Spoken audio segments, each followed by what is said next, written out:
This is the Risky Roads podcast, the only Nebraska ball podcast. Today on the show, it'll be just Caleb breaking down our game in South Dakota against Oklahoma State and some of the factors going into that, including the illness of Amir Harris and possibly other players on the team. Just a reminder, if you guys leave reviews for us when we get to, I'm going to change it here. So a lot of people have given us ratings. We have 11 5-star ratings, but only 2 reviews. So it won't be a very long podcast if I only do 50 5-star ratings. So we're going to push it to 100 5-star ratings, and I'll read however many reviews are left on that. But get those in, write whatever you want, and I'll read them sometime.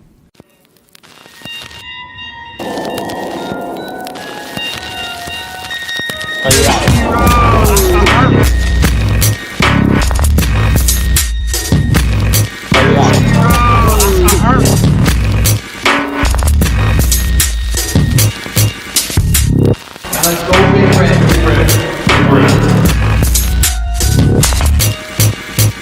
Greg's a cheater.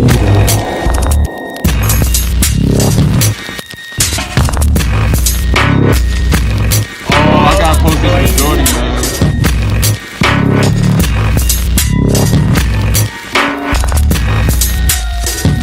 Risky roads.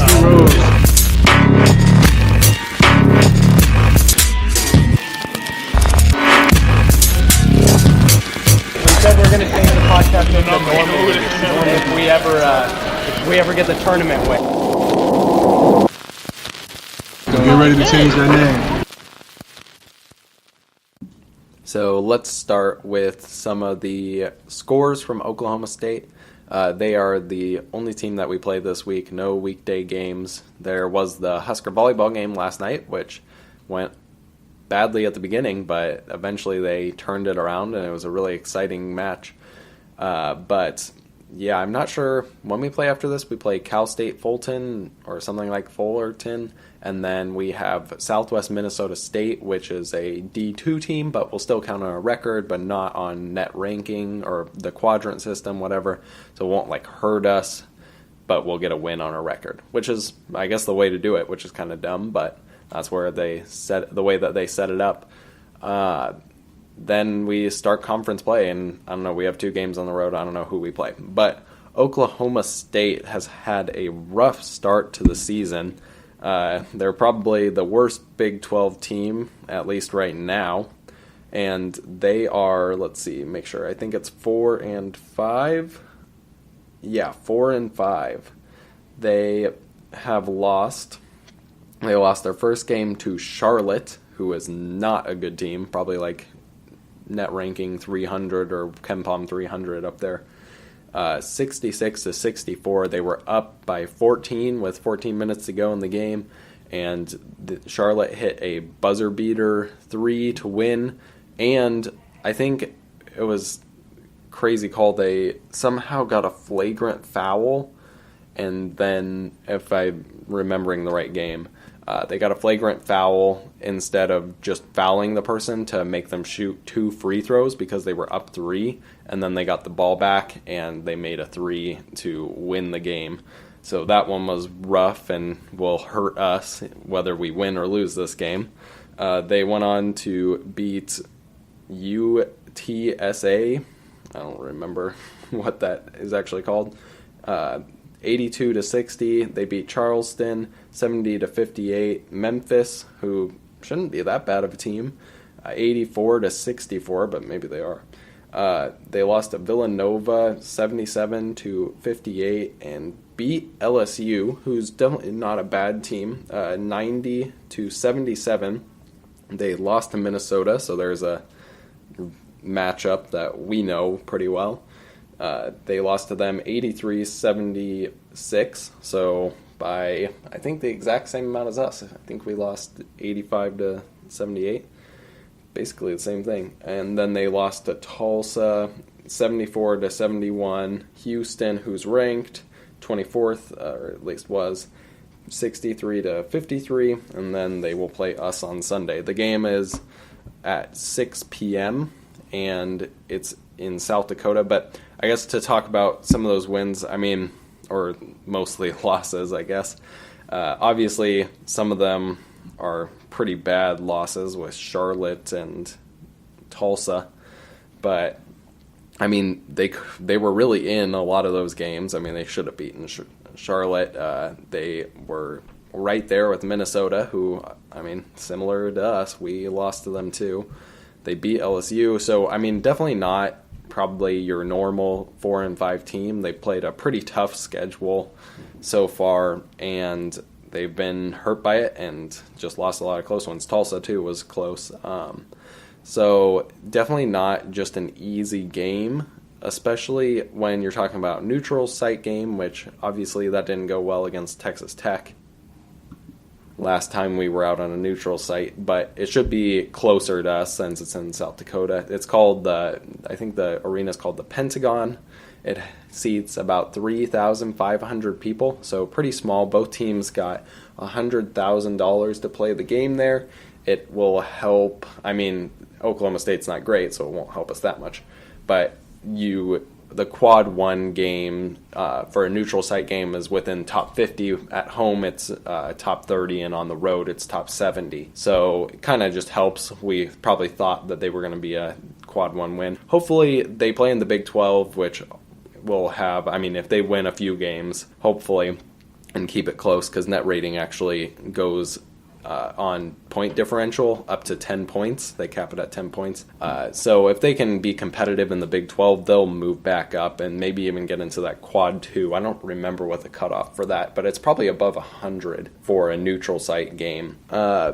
So going into my score prediction real quick, it's a real hard one to kind of look at. They've been so variable, so many different kind of wins and losses, and they've looked good some nights, bad some nights. They've had really low point totals, like 53 against Houston, and then they've scored 84 and 90 on LSU and Memphis. They scored 64 against Charlotte. So it's a pretty hard one to guess. I'm going to say that the Huskers defense kind of gets it done. They win 75-67. So even though it's a neutral site game, I just hopefully think that Nebraska should be quite a bit better than Oklahoma State, and we should be able to get it done. So hopefully they'll be able to do that, and that's kind of part of the reason why we would go play there.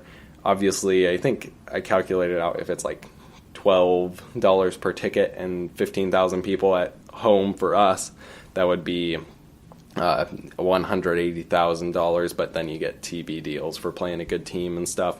I think they said that a deal fell through playing Kansas State in a home and home, so maybe we'll get one of those Big 8 rivals next year at home or away and then at home, hopefully. But it's just good to see us playing some of those Big 8, Big 12 opponents that we've been playing for a while, that we haven't played in a while. So getting these stats from sportsreference.com, Oklahoma State is a very shockingly young team. Their average years of experience is 1.2. Usually when I see teams like that, it's pretty stable at like 2 to 2.6 or something. They do start 3 juniors, so their starters aren't super young, and they lead, or at least they lead the team in scoring. They have a 6'7" forward who's 210 pounds, and he averages 14 points, 7 rebounds. They have a 6'4" guard, 180 pounds, 12 points and 4 rebounds, and then another junior who is a 6'6" guard, and he averages 12.5 rebounds and 3 assists. So that's interesting because he's a taller player but has a lot of assists. It looks like their point guard is a freshman, Isaac Likely, number 13. He's 6'4". He has 8 points, 5 rebounds, and 4 assists. And then to round that out, sophomore, number 23, Michael Weathers. He's 6'2", averages 10 points, 3 rebounds, and 2 assists. But after that, I guess they have a senior who averages 9 points, but then it's like freshman, junior or something. So very young team, except off the bench, or especially off the bench. Doesn't seem too deep here. Let's see, so that's 1, 2, 3, 4, 5, 6, 7 players who average more than basically 2.5 points. So not a super deep team, hopefully. I mean, they're probably well rested. I'm assuming that they had finals this week and didn't play, but who knows. But maybe we can tire them out, kind of go after them there. Looking at some more of their overall team stats, they seem to not do a great job shooting twos, but do a pretty good job of shooting threes. So they shoot 49% from two, which you want to get over 50 most of the time, but they shoot 41.6% from three, which averages out to like 4 or 0.46, which even that you should probably have over 50, especially when you're shooting 41% from three.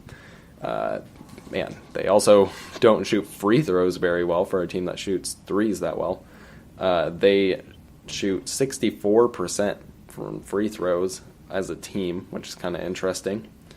And they average 72 points per game while giving up 69 points per game. Their defensive numbers, that's not too bad. They give up, let's see, so 47% from two, 33% from three, which is probably pretty average. And then, well, I mean, free throws, you probably can't give that up too much. Can't guard free throws, hopefully.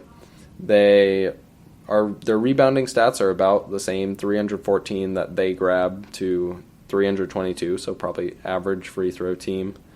But yeah, steals are similar. Blocks, they're down on blocks. I'm not sure if that means they're giving them up. That, I guess, isn't helpful. Okay, so I'm going to assume that their blocks are not good, because their lineup goes until you get to guys averaging under 2.5 points. Their second tallest guy is 6'7", and their tallest guy is a freshman who only has 6 points and less than 4 rebounds a game, and he's 6'10". So that could be an interesting play into this game. I heard that when they played Minnesota, they really struggled, similarly to Nebraska, from stopping Amir Coffey and maybe Jordan Murphy, I think it was. So basically not too difficult to go inside on them, which matches up pretty well for us since we're not.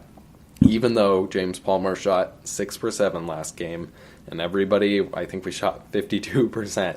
That's not us every night. We would much rather be consistently going to the hole, getting free throws, and just kind of destroying them on the interior. Obviously, with 3-point defense, we didn't do super well against Creighton, but Bullock just went crazy. But we tend to have a pretty good 3-point defense, and they should not be as talented offensively as Creighton was, obviously, since they're just don't seem to be as good of a team. But they do shoot a pretty good percentage. Hopefully we can kind of shut them down and just not allow them to even get those shots up, which is the best way to prevent them from making them. But it may end up being a little difficult to do that when we're not sure who will see the floor on Sunday. So it was reported today, or not reported, I guess Miles just said, wow. Okay, sorry if you were hearing something getting whacked in the kitchen. It was reported today, or Miles said that Amir Harris we already knew he didn't play against Creighton last Saturday, and he was sick, and he's still sick. He won't be traveling with the team, I believe, on Sunday, and he wasn't even at the game on Saturday. They still are not, I don't think, entirely sure, but they said they thought he had mono, and then maybe